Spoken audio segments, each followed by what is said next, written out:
Nothing is worse than indecisiveness, especially as a leader. Being indecisive can be so hurtful to you as a leader and also to you as a person.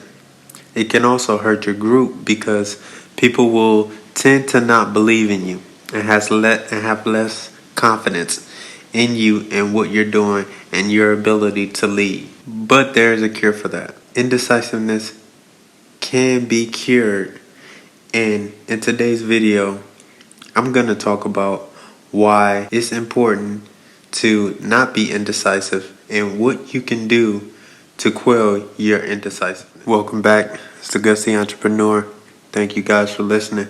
And if you are indecisive, it can hurt you in so many different ways. When you have to make decisions, sometimes it can be in the snap of a moment. You really need to make a quick decision. But the longer you take to make a decision, the more it can hurt your brand, your company, your group. Being indecisive can breed a lot of discomfort and frustration, especially if you're a leader, because people are looking to you for the answers, for direction.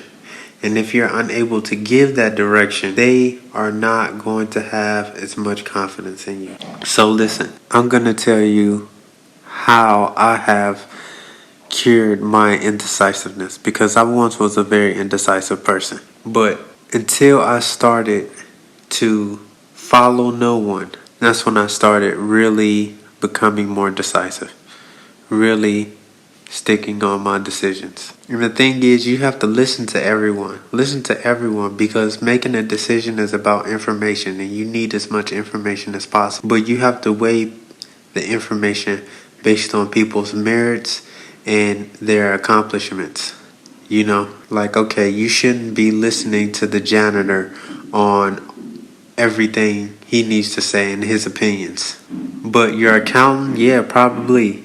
Her opinion probably, or his opinion probably means a lot. Listen to everyone, because the people around you, the people who are on your team, will feel that their opinions matter and their views on how they take the topic matters. It probably doesn't, but you really need to listen to everyone to let some people know that you value their opinion. So listen to everyone. Listen to people who make sense. Listen to people who have a unique opinion, a unique, perception. But follow no one. Follow no one. When it comes down to making a decision, do so on your own terms. Do so through your own understanding. Take the information, take what's relevant, and everything else you need to cast out. Listen to everyone, but follow no one. Other choices can be very crippling. You know, sometimes you have to be very focused and straightforward, because you need to make a choice and a split decision. You can't take a day, because a day can be the difference between bankruptcy or making $1 million, making $500,000, or getting out of debt, getting out of a bad situation. I was in a situation where I had to make a split decision because I was between the rock and a hard place. I didn't make a decision that ended up hurting me. So I need to lead my team out of this by pushing forward. And I did this by calming down, because sometimes when you're faced with a monumental task, with a monumental decision, it can scare you. It can put you into fear. It can make you overestimate the problems. Because see, what we tend to do as humans is we overestimate problems, but we underestimate our abilities. Most of us.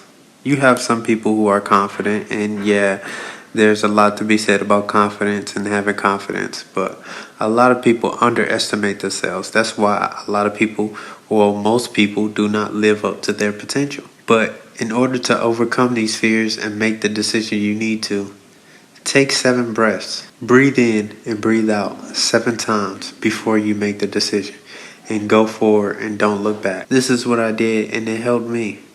And it helps me in a lot of times where I start to feel a sense of fear into making these decisions. Because listen, let's be honest, when you are leading a company, whether it's big or small, you are in charge of a lot. The responsibility, the obligation is a lot. Mainly because you have people behind you and what you do affect those people.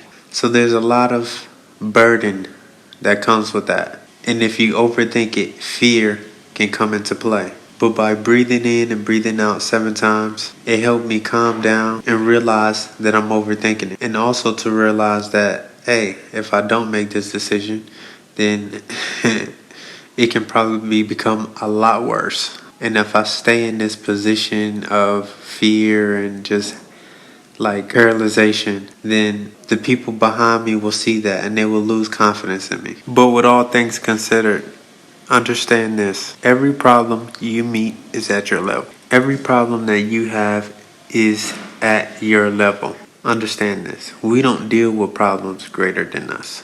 I don't think it's possible for you to deal with a problem that's greater than you. Mainly because every problem you deal with is at your level. A poor person doesn't deal with rich people problems. A poor person doesn't deal with millionaire problems.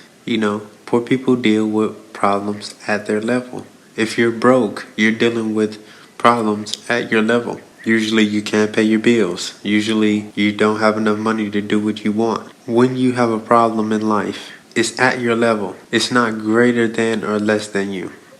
It's equal to you. And you have to use your resources, your talents, and your skills to overcome this problem, to reach the next level. Life is like a game. And in order to reach that next level, you have to defeat the boss that's at your level.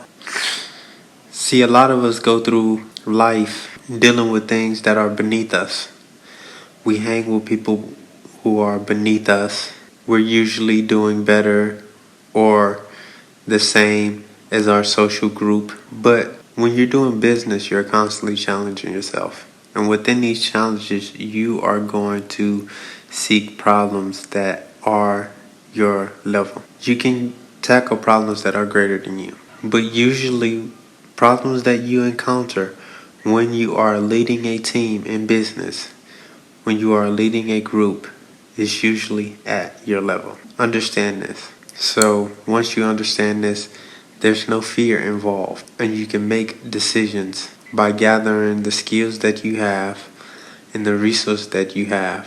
So understand that you can accomplish any problem or you can beat out any problem that you want to, because problems generally come to you at your level. I talked about this a little bit earlier with not following anyone, but also you have to be self-reliant. That's a given. Try to be self-reliant. Even Donald Trump signs all of his checks in his business. You need to do the same thing. You need to be self-reliant. Look at all of the data yourself. You also need to be present in a lot of meetings. You also need to try to do as much as you can by yourself. Now, of course, you shouldn't be handling small matters that are not worth your time. Of course, that doesn't need to be said. But try to touch a lot of the decisions, as many as you can. Try to involve yourself and know as much as possible. Self-reliance is key because it will help you to gain a lot more confidence. And once you have a lot more confidence, you will exude a lot more confidence. And then people will naturally feel that you know what you're doing and you know what you're talking about. If you look and feel confident, then people will perceive you as so. People will perceive you to know what you're talking about. And this will help in decision making. Because with every decision you make, you must go within an energy. A level of energy that is just unparalleled. Like, you have to know what you're doing and have 100% confidence. Even if you don't know 100% of what you're doing. Just go within it with unparalleled energy. The energy that you go into making this decision with will help you and will make you look like you know what you're doing. I hope this was of any value. Like, share, subscribe, and stay vigilant.